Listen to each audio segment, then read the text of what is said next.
ब्रह्ममुरारिसुरार्चितलिङ्गं निर्मलभासितशोभितलिङ्गम्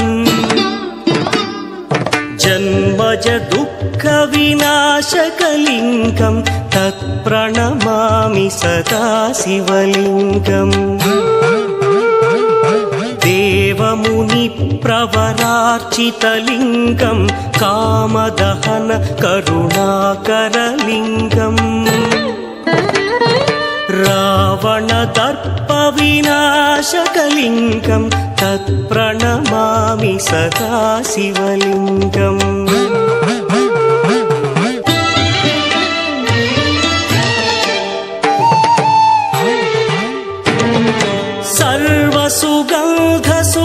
सर्वसुगन्धसुलेपितलिङ्गं बुद्धिविवर्धनकारणलिङ्गं सिद्धसुरासुरवन्दितलिङ्गं तत्प्रणमामि सदा शिवलिङ्गं कनकमहामणिभूषितलिङ्गं फणिपरिवेष्टितशोभितलिङ्गम्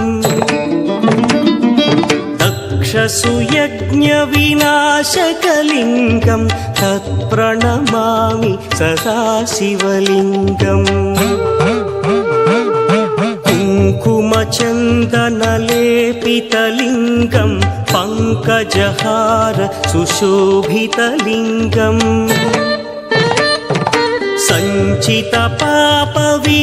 सञ्चितपापविनाशकलिङ्गं तत्प्रणमामि सदा शिवलिङ्गम्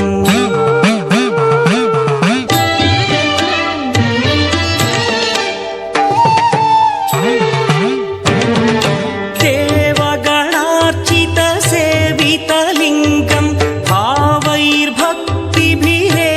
च लिङ्गं दिनकरकोटिप्रभाकरलिङ्गं तत्प्रणमामि सदा शिवलिङ्गम् अष्टदलोपरिवेष्टितलिङ्गं सर्वसमुद्भवकारणलिङ्गम् अष्टदरिद्रविनाशनलिङ्गं तत्प्रणमामि सदा शिवलिङ्गम् सुरगुरुसुरवरपूजितलिङ्गं सुरवनपुष्पसदार्चितलिङ्गम् परमपदं परमात्मकलिङ्गं तत्प्रणमामि सदा शिवलिङ्गम् त्रिदलं त्रिगुणाकारं त्रिनेत्रं च त्रियायुधं त्रिजन्मपापसंहारं एकबिल्वं शिवार्पणम् त्रिशाखैः बिल्वपत्रैश्च अच्छिद्रैः कोमलैः शुभैः तव पूजां करिष्यामि एकबिल्वं शिवार्पणम् कोटिकन्या महादानं तिलपर्वतकोटयः काञ्चनं शैलदानेन एकबिल्वं शिवार्पणम् काशीक्षेत्रनिवासं च कालभैरवदर्शनम् प्रयागे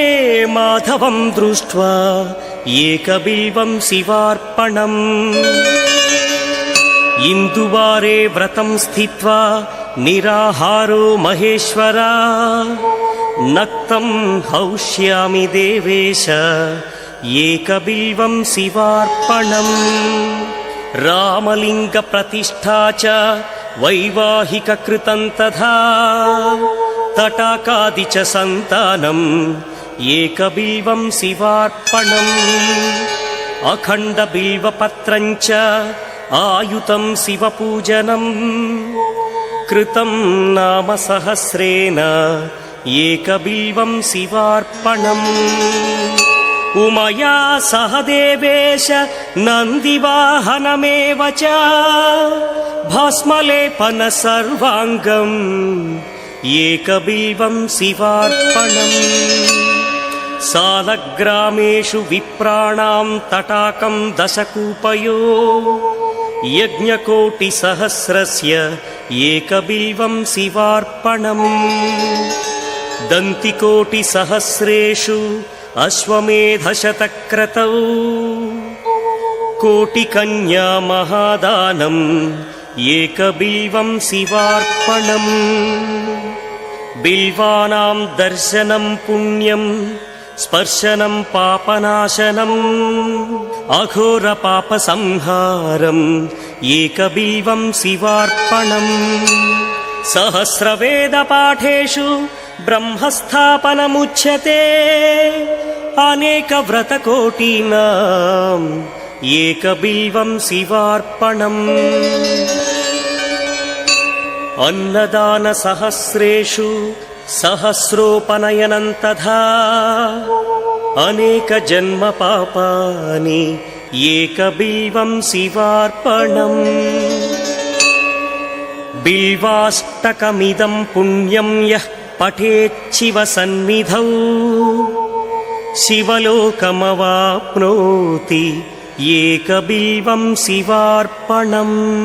प्रभुं प्राणनाथं विभुं विश्वनाथं जगन्नाथनाथं सदानन्दभाजम्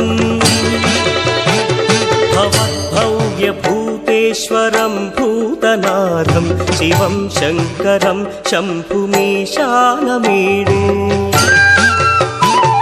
गणेरुण्डमालं तनौ सर्पजालं महाकालकालं गणेशादिपालम् जटाजूटगङ्गोत्तरं गैर्विशिष्यं शिवं शङ्करं शम्भुमीशानमीडे मुदामाकरं मण्डनं मण्डयन्तं महामण्डलं भस्मभूषाधरन्तम् अनादिं ह्यपारं महामोहमारं शिवं शङ्करं शम्भुमीशानमीडे वटाधो निवासं महाट्टाट्टहासं महापापनाशं सदा सुप्रकाशम् गिरीशं गणेशं सुरेशं महेशं शिवं शङ्करं शम्भुमीशानमीडे गिरीन्द्रात्मजा सङ्गृहीतार्धदेहं गिरौ संस्थितं सर्वदा पन्नगेहम्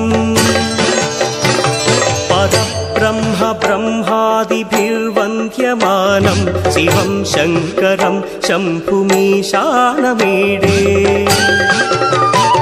कपालं त्रिशूलं कराभ्यां दधानं पदाम्भोजनं राय कामं दधानम् बलिवर्धयानं सुराणां प्रधानं शिवं शङ्करं शम्भुमीशानमीडे शरच्चन्द्रगात्रं गणानौदपात्रं त्रिनेत्रं पवित्रं धनेशस्य मित्रम् अपर्णाकणत्रं सदा सच्चरित्रं शिवं शङ्करं शम्भुमीशानमीडे हरं सर्पहारं चिताभूविहारं भवं वेदसारं सदा निर्विकारम् श्मशाने वसन्तं मनोजं दहन्तं शिवं शङ्करं शम्भुमीशानमीडे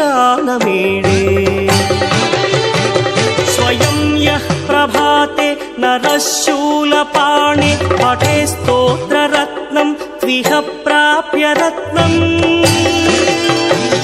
सुपुत्रं सुधान्यं सुमित्रं कणत्रं विचित्रैः समाराध्य मोक्षं प्रयाति।